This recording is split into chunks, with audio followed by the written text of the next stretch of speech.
Tonight, we begin with a remarkable story of survival. A family in the Bahamas waded through chest-deep water for 3 days, rescued after Hurricane Dorian destroyed their home.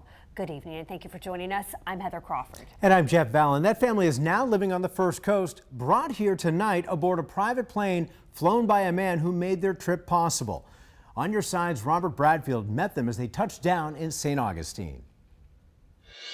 Pilot Stephen Sipprell taking this selfie with the Garry family, mom, dad, and their 4 kids, the start of their new journey from the Bahamas to the First Coast. They had a house and it's gone.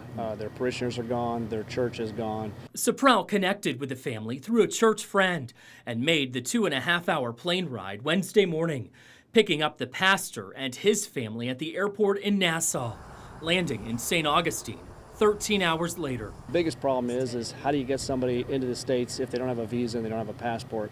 Luckily, Customs was very cooperative with these folks here. Sipprell says that made the difference. Customs agents who understood their need approved them coming into the U.S. after they received a background check and were questioned for several hours. John Garry, along with his wife and 4 children, ages 8 to 16, arrived with only the clothes they were wearing. I think God gave me life. His humility, a lesson we can all learn from.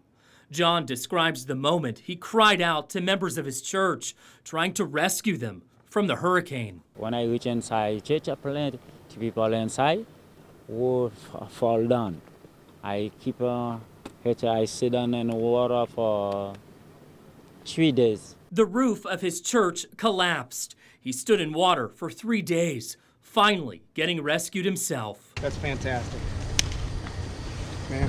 And you're the best pilot ever, man.